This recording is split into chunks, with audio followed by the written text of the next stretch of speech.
पाला पिया। वाह रे भौजी भंसरी वाली, वाह बहुत अच्छा। कि मरले बा पाला ये पिया, तार कहे के मतलब का बा ना? हमरा के साफ से बताओ, तार कहे के मतलब का बा कि तहरा पाला मार दिले बा? अरे भौजी तब बताओ पला कहाँ मरले बा? तू बताओ पला कहाँ मरले बा? वो खोल के बताओ पला कहाँ मरले बा? तका हाल बा। आज हम फिर से अप्लाई करले बानी चंदन चंचल, विकी राज एंड रितेश लाल यादव। भाई आज के वीडियो बहुत गान फाड़ा, ऐसे कहल चाहता नहीं हाथ जोड़ के कि वीडियो पूरा देखो, बहुत मजा है।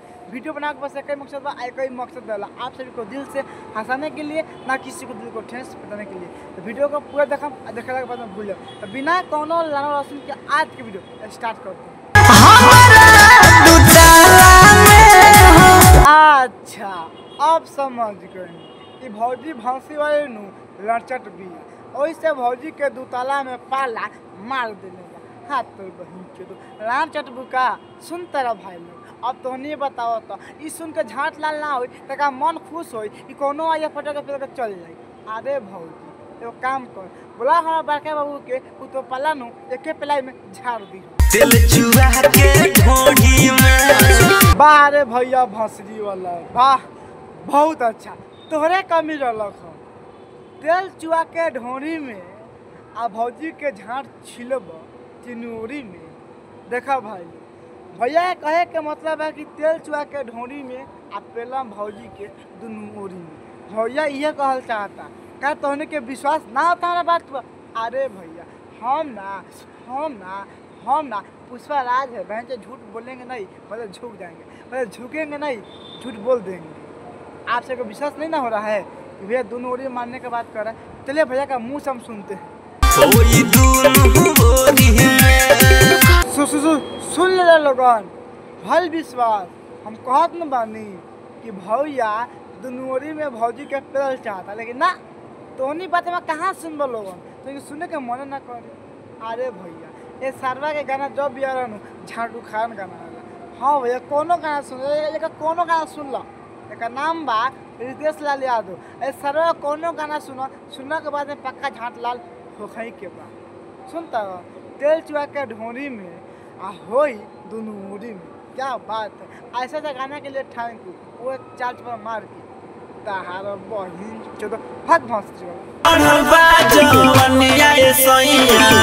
अच्छा अब सुनो, चहल बा जवनिया ए सैया, और भौजी के जवानी चढ़ गल बा तो भौजी के बर्दाश्त नहीं के हाँ तोर ऐसा ऐसा गाना सारा सुनला के बाद में भाई झाट तो लाल होकेला। लेकिन सोची ले कस के पेल दें तब भौजी सब गुस्सा हो जाई आ कहे कि देवर हम पेल दिल। अब तो नहीं बताओ तो भौजी के जवानी चहल बा तब भौजी के झरवाया के मगर ना भौजी पानी झाड़ी है पानी झाड़ी पानी हम ना भैया से। देखा भाई लोग भौजी कहती हम तो ना झरवा अपना मरद से, तो कह तो पटा के ना पेल दी तहार बहिन चलो। सुन तेरा भाई लोग कि चहल बा जवनिया आ झाड़ दिही ना पानी दी कि झाड़ लिही ना पानी। लागत ऐसे भौजी नैहर में कोनो याद से करौले नहीं की, वही से भौजी के जवानी में झाड़े के बात होता। देखा भाई हम एबार ना कुछ बोलम काहे कि हमार झाट लाल हो गल बा, काहे कि हम जगह से प्यार कर ले बनी वो बहुत अच्छा भी है।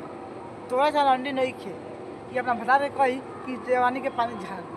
अरे तार भता के दिखाई देता कि पानी झाड़े के नहीं झाड़े के ताकि तार पावत हो वैसे ना पिलत हो। तेनों का घबराए के बात नहीं खे, अपना मन के शांति करा ऐसे तू रह खुश रहा कर। तो भता जब आई नू तो कस के अपने पेल बहन जो पानी पानी झड़िए तलान चटब वो अपना भतार के हमर ना।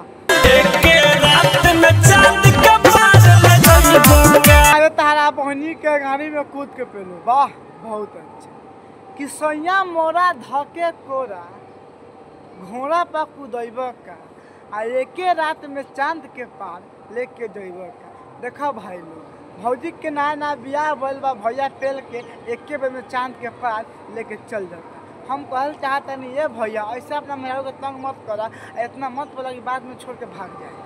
समझ में आयल? तो बस भाई आज का वीडियो यही पहले वीडियो अच्छा लगे तो लाइक करम शेयर करम और कमेंट करके बताएं वीडियो कैसा रहा। फिर से मिलते हैं कि नेक्स्ट वीडियो में, तब तक के लिए जय हिंद जय भारत।